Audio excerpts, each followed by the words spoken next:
तो आपको पता होना जरूरी है कि जब इस टाइप की कैंडलस्टिक बनती है तो शेयर की प्राइसेस ऊपर जाती हैं और जब इस टाइप की कैंडलस्टिक बनती है तो शेयर की प्राइसेस नीचे जाती हैं। तो सोचिए इस एक नॉलेज से आप शेयर मार्केट में कितना सारा पैसा कमा सकते हैं। इसलिए इस वीडियो में मैं आपको 6 कैंडलस्टिक पैटर्न्स के बारे में बताने जा रहा हूं, जिनका यूज करके आप बहुत इजीली ये पता लगा सकते हैं कि शेयर की प्राइसेस ऊपर जाएंगी या फिर नीचे जाएंगी। और ये सब कुछ मैं आपको बिल्कुल फ्री में सिखाने जा रहा हूँ, जबकि काफी सारे लोग इस टाइप के कंटेंट को पेड कोर्सेज बनाकर बेचते हैं।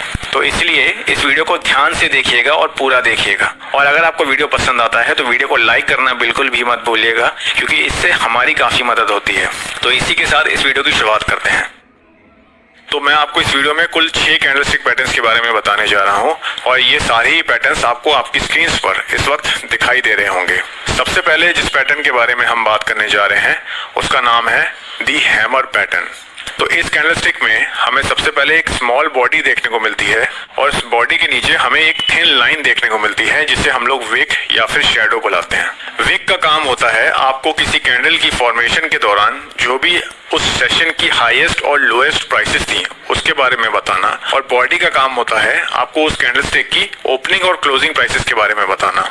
एक यहाँ पर जो बहुत इंपॉर्टेंट कॉन्सेप्ट है वो ये है कि मान लीजिए अगर कोई कैंडलस्टिक एक रेड सेलिंग कैंडलस्टिक है तो उसमें प्राइसेस बॉडी के टॉप से ओपन होकर बॉडी के बॉटम पर क्लोज हो जाती हैं, और वहीं अगर मान लीजिए कोई कैंडलस्टिक एक ग्रीन बाइंग कैंडलस्टिक है तो उसमें प्राइसेस बॉडी के बॉटम से ओपन होकर बॉडी के टॉप पर क्लोज हो जाती हैं।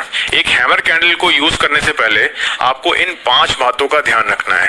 तो जो पहली कंडीशन है वो ये है कि एक हैमर कैंडलस्टिक सिर्फ तभी वैलिड होगी जब इसमें नीचे का विक काफी लंबा होगा, जिससे हमें रिजेक्शन ऑफ लोअर प्राइसेस के बारे में पता चल सके। क्योंकि हैमर कैंडलस्टिक एक बुलिश कैंडलस्टिक है, मतलब एक बाइंग कैंडलस्टिक होती है, इसीलिए हम लोग यहाँ पर रिजेक्शन ऑफ लोअर प्राइसेस देखेंगे। दूसरी कंडीशन ये है कि एक हैमर कैंडलस्टिक बनने के लिए शेयर प्राइसेस का डाउन ट्रेंड में होना बहुत जरूरी है। मतलब एक हैमर कैंडल बनने से पहले शेयर प्राइसेस में गिरावट देखने को मिल रही होनी चाहिए।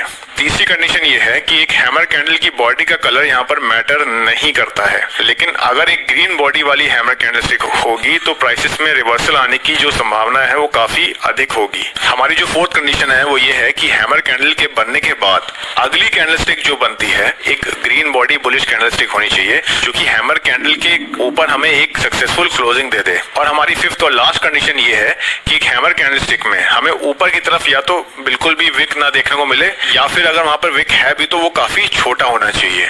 तो दोस्तों अगर ये 5 कंडीशंस मीट होती हैं तो हमारा हैमर कैंडलस्टिक पैटर्न बन चुका होता है। मतलब अभी तक तो शेयर की प्राइसेस नीचे जा रही थी, लेकिन हैमर पैटर्न बनने के बाद अब प्राइसेस ऊपर की ओर जा सकती हैं। तो एक हैमर कैंडलस्टिक को हम लोग बुलिश रिवर्सल पैटर्न मानते हैं। तो जब ये पैटर्न चार्ट्स पर आपको देखने को मिलता है तो हम लोग यहाँ पर बाइंग करके चल सकते हैं। तो अगर आपको मान लीजिए यहाँ पर ट्रेड करना हो तो आप लोग एंट्री हैमर कैंडल के बाद जो अगली बुलिश कंफर्मेशन कैंडलस्टिक बनती है उसकी क्लोजिंग प्राइस पर आप लोग अपने ट्रेड में एंटर करेंगे, और अपने स्टॉप लॉसेस को आप लोग या तो एंट्री कैंडल के लो के नीचे या फिर हैमर कैंडल के लो के नीचे प्लेस कर देंगे। अब हम जिस पैटर्न के बारे में बात करने जा रहे हैं उसका नाम है दी हैंगिंग मैन पैटर्न। तो ये पैटर्न देखने में बिल्कुल एक हैमर पैटर्न जैसा ही होता है, बस फर्क सिर्फ इतना सा है कि एक हैंगिंग मैन पैटर्न एक अप ट्रेंड के बाद फॉर्म होता है, जहां एक हैमर पैटर्न एक डाउन ट्रेंड के बाद फॉर्म होता है। तो दोस्तों एक हैंगिंग मैन पैटर्न बनने के लिए इन 4 कंडीशंस का फुलफिल होना बहुत जरूरी है। नंबर 1 कि इस पैटर्न में हमें नीचे की तरफ एक लंबा विक देखने को मिलना चाहिए, और ऊपर की तरफ या तो बिल्कुल भी विक नहीं होना चाहिए, या अगर विक है भी तो काफी छोटा होना चाहिए। तो ये कंडीशन बिल्कुल हैमर कैंडलस्टिक जैसी ही है। दूसरी कंडीशन ये है कि इस कैंडलस्टिक में भी कैंडल की बॉडी का कलर मैटर नहीं करता है। हाँ, लेकिन हैंगिंग मैन पैटर्न क्योंकि एक रेड बेयरिश पैटर्न कंसीडर करा जाता है, तो इसलिए अगर एक रेड बॉडी वाली हैंगिंग मैन कैंडल बनती है तो वो ज्यादा वैलिड होगी। तीसरी कंडीशन ये है कि एक हैंगिंग मैन पैटर्न बनने के लिए स्टॉक का पहले एक अप ट्रेंड में होना बहुत जरूरी है। जैसे एक हैमर कैंडलस्टिक बनने के लिए स्टॉक का पहले एक डाउन ट्रेंड में होना जरूरी था, उसी तरह हैंगिंग मैन पैटर्न में हमें स्टॉक प्राइसेस का पहले एक अप ट्रेंड में होना जरूरी होता है। फोर्थ कंडीशन ये है कि हैंगिंग मैन कैंडल बनने के बाद जो अगली कैंडलस्टिक बनती है वो एक रेड बेयरिश कैंडलस्टिक बनी हो, और वो हैंगिंग मैन कैंडल के लो के नीचे हमें एक सक्सेसफुल क्लोजिंग दे दे। तो जब ये चारों कंडीशंस मीट हो जाती हैं तो हमारा हैंगिंग मैन पैटर्न कंप्लीट हो चुका होता है। मतलब शेयर की प्राइसेस जहां पहले बढ़ रही होती हैं, इस पैटर्न के बनने के बाद शेयर की प्राइसेस गिरने लग जाएंगी, ऐसी बहुत हाई पॉसिबिलिटी हो जाती है। तो मतलब हैंगिंग मैन पैटर्न बनने के बाद शेयर प्राइसेस डाउन ट्रेंड में जा सकती हैं। क्योंकि एक बेरिश पैटर्न होता है, इसलिए हम लोग यहाँ पर एक सेलिंग यानी शॉर्ट साइड के ट्रेड में एंटर कर सकते हैं। तो ऐसा करने के लिए हमें हैंगिंग मैन कैंडल के बाद जो अगली बेरिश कैंडलस्टिक बनती है, उस कैंडल की क्लोजिंग प्राइस पर हम अपनी पोजीशंस में एंटर कर सकते हैं। और क्योंकि हम यहाँ पर सेलिंग कर रहे हैं, इसलिए हम अपने स्टॉप लॉसेस को हैंगिंग मैन कैंडल के हाई के ऊपर प्लेस कर देंगे। तो दोस्तों, अगर आपको हैंगिंग मैन और हैमर पैटर्न के बीच में अभी भी कोई कंफ्यूजन है, तो इस पिक्चर को देखकर वो पूरी तरीके से दूर हो जाएगी। हैमर एक डाउन ट्रेंड में बनता है और हैंगिंग मैन एक अप ट्रेंड में बनता है। हैमर कैंडल एक बाय सिग्नल देता है और वहीं एक हैंगिंग मैन कैंडल एक सेल सिग्नल देता है। अब दोस्तों, जो हमारा थर्ड कैंडलस्टिक पैटर्न है, उसका नाम है इन्वर्टेड हैमर। इन्वर्टेड का मतलब हुआ उल्टा, और यहाँ पर आप लोग इसके नाम से बिल्कुल भी कंफ्यूज मत होइएगा, क्योंकि ये कैंडल भी बिल्कुल हैमर कैंडल की तरह ही काम करता है। इसमें और हैमर कैंडल में फर्क सिर्फ इतना सा है कि हैमर कैंडल में हमें नीचे की तरफ एक लंबा विक देखने को मिलता है, लेकिन एक इन्वर्टेड हैमर कैंडलस्टिक में हमें ऊपर की तरफ एक लंबा विक देखने को मिलता है। एक इन्वर्टेड हैमर कैंडल बनने के लिए ये 4 कंडीशंस फुलफिल होना जरूरी है। नंबर 1, शेयर डाउन ट्रेंड में होना चाहिए, मतलब शेयर की प्राइसेस गिर रही होनी चाहिए। सेम कंडीशन जो हैमर कैंडल्स पैटर्न के लिए थी, वो यहाँ पर भी अप्लाई होती है। दूसरी कंडीशन ये है कि इसमें जो अपर विक है वो लंबी होनी चाहिए और नीचे की विक या तो बहुत छोटी होनी चाहिए या तो बिल्कुल भी नहीं होनी चाहिए। दोस्तों, ये जो सेकंड कंडीशन है, ये एकमात्र डिफरेंस है हैमर और इन्वर्टेड हैमर कैंडलस्टिक के बीच में। दोस्तों, यहाँ पर जो थर्ड कंडीशन है वो हैमर पैटर्न की तरह ही है, मतलब यहाँ भी कैंडल की बॉडी का कलर मैटर नहीं करता है। बस क्योंकि एक इन्वर्टेड हैमर कैंडलस्टिक एक बुलिश कैंडलस्टिक होती है, इसलिए एक ग्रीन कलर की बॉडी वाली इन्वर्टेड हैमर कैंडल ज्यादा प्रभावशाली होगी, ऐसा हम लोग मानकर चल सकते हैं। हमारी फोर्थ और लास्ट कंडीशन ये है कि इन्वर्टेड हैमर कैंडल के बाद जो कंफर्मेशन कैंडलस्टिक बनती है वो एक बुलिश कैंडलस्टिक होगी, जो कि इन्वर्टेड हैमर कैंडल के हाई को ब्रेक करके उसके ऊपर एक क्लोजिंग दे देगी। तो दोस्तों, ये 4 कंडीशंस फुलफिल होने पर हमारा इन्वर्टेड हैमर कैंडलस्टिक पैटर्न बन चुका होता है, और इसमें ट्रेड लेने के लिए हमें कंफर्मेशन कैंडल की क्लोजिंग प्राइस पर हम लॉन्ग साइड के ट्रेड में एंटर कर सकते हैं और अपने स्टॉप लॉसेस को हम इन्वर्टेड हैमर कैंडल के लो के नीचे प्लेस कर देंगे। जो हमारा फोर्थ कैंडलस्टिक पैटर्न है, उसका नाम है शूटिंग स्टार पैटर्न। दोस्तों, ये पैटर्न भी देखने में बिल्कुल एक इन्वर्टेड हैमर कैंडलस्टिक पैटर्न की तरह ही होता है। बस यहाँ पर फर्क इतना है कि जहाँ एक इन्वर्टेड हैमर कैंडलस्टिक पैटर्न एक डाउन ट्रेंड के बाद फॉर्म होता है, वहीं एक शूटिंग स्टार पैटर्न एक स्ट्रॉन्ग अप ट्रेंड के बाद मार्केट के टॉप लेवल्स पर फॉर्म होता है। तो दोस्तों, एक शूटिंग स्टार पैटर्न बनने के लिए यहाँ पर इन 4 कंडीशंस का पूरा होना जरूरी है।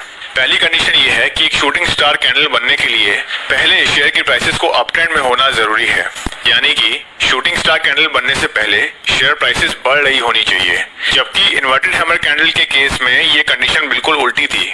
हमारी दूसरी कंडीशन ये है कि एक शूटिंग स्टार कैंडल में भी जो अपर विक है वो काफी लंबी होनी चाहिए और जो लोअर विक है वो या तो बिल्कुल भी नहीं होनी चाहिए या फिर काफी छोटी होनी चाहिए, बिल्कुल एक इन्वर्टेड हैमर कैंडल पैटर्न की तरह। तीसरी कंडीशन ये है कि एक शूटिंग स्टार कैंडल की बॉडी का कलर यहाँ पर रेड हो या ग्रीन हो, इससे फर्क नहीं पड़ता है, लेकिन क्योंकि शूटिंग स्टार एक सेलिंग सिग्नल देता है, मतलब एक बेरिश रिवर्सल पैटर्न होता है, इसलिए अगर एक रेड कलर की शूटिंग स्टार कैंडलस्टिक बनती है तो वो ज्यादा वैलिड होगी। और चौथी और आखिरी कंडीशन ये है कि शूटिंग स्टार कैंडलस्टिक बनने के बाद जो अगली कैंडलस्टिक बनती है वो एक रेड बेयरिश कैंडलस्टिक बननी चाहिए, जो कि शूटिंग स्टार कैंडल के लो के नीचे या फिर उसके क्लोज के नीचे एक सक्सेसफुल क्लोजिंग दे दे। तो दोस्तों, इन 4 कंडीशंस के पूरा होने पर हमारा शूटिंग स्टार पैटर्न पूरा हो चुका होता है। तो मतलब हम यहाँ पर शॉर्ट साइड के ट्रेड में एंटर कर सकते हैं। हम शूटिंग स्टार कैंडल बनने के बाद जो अगली कंफर्मेशन कैंडलस्टिक बनती है उसकी क्लोजिंग प्राइस पर हम अपने ट्रेड में एंटर करेंगे और अपने स्टॉप लॉसेस को हम शूटिंग स्टार कैंडल के हाई के ऊपर प्लेस कर देंगे। नाउ फ्रेंड्स, हमारा जो 5th कैंडलस्टिक पैटर्न है उसका नाम है बुलिश एनगल्फिंग पैटर्न, और इसके नाम से ही आपको पता चल रहा होगा कि ये एक बुलिश रिवर्सल पैटर्न है। मतलब इस पैटर्न के पूरा हो जाने के बाद शेयर की प्राइसेस में हमें तेजी आते हुए देखने को मिल सकती है। तो दोस्तों, इस पैटर्न में पहले तो शेयर की प्राइसेस एक डाउन ट्रेंड में थी, लेकिन फिर एक big green bullish candlestick form होती है जो कि पिछली रेड बेरिश कैंडलस्टिक को पूरी तरीके से कवर कर लेती है, मतलब उससे कंप्लीटली एनगल्फ कर लेती है। तो इस कैंडलस्टिक के बनने के लिए पहले तो शेयर की प्राइसेस थोड़ा सा नीचे ओपन होती हैं, फिर एक नया हाई बनाकर पिछली रेड कैंडल के ऊपर क्लोजिंग दे देती है, और इसी प्रकार ये प्रीवियस कैंडल को पूरी तरीके से एनगल्फ कर लेती है। तो अगर आप एक बुलिश एनगल्फिंग पैटर्न में ट्रेड लेना चाहते हैं तो आप बुलिश एनगल्फिंग कैंडल बनने के बाद जो अगली बुलिश कंफर्मेशन कैंडलस्टिक बनेगी उसकी क्लोजिंग प्राइस पर आप लोग बाइंग साइड के ट्रेड में एंटर कर सकते हैं और अपने स्टॉप लॉसेस को आप लोग एंट्री कैंडल के लो के नीचे या फिर एनगल्फिंग कैंडल के लो के नीचे प्लेस कर सकते हैं। एंड फाइनली हमारा जो सिक्स्थ कैंडलस्टिक पैटर्न है उसका नाम है बेयरिश एनगल्फिंग पैटर्न और ये पैटर्न एक बुलिश एनगल्फिंग पैटर्न से ठीक उल्टा होता है और ये शेयर प्राइसेस में एक अपट्रेंड के बाद मार्केट टॉप पर फॉर्म होते हुए देखने को मिलता है। तो मतलब इस पैटर्न के बनने के बाद शेयर की प्राइसेस जहां पहले अप ट्रेंड में थी अब वो डाउन ट्रेंड में जा सकती हैं। तो इस पैटर्न के बनने के लिए सबसे पहले जैसे मैंने आपको बताया कि शेयर की प्राइसेस बढ़ रही होनी चाहिए, फिर जो अगली कैंडलस्टिक बने तो वो पिछली कैंडलस्टिक से थोड़ा ऊपर ओपन हो और फिर एक नया लो बनाकर क्लोज हो जाए और ये पूरी तरीके से पिछली बुलिश कैंडलस्टिक को एनगल्फ यानी कवर कर ले। तो अगर आपको इस पैटर्न में ट्रेड करना हो तो बेरिश एनगल्फिंग कैंडलस्टिक बनने के बाद जो अगली कंफर्मेशन कैंडलस्टिक बनती है उसकी क्लोजिंग प्राइस पर आप लोग शॉर्ट साइड के ट्रेड में एंटर करेंगे और अपने स्टॉप लॉसेस को आप लोग एनगल्फिंग कैंडल के हाई के ऊपर प्लेस कर देंगे। तो दोस्तों ये तो थे वो 6 कैंडलस्टिक पैटर्न।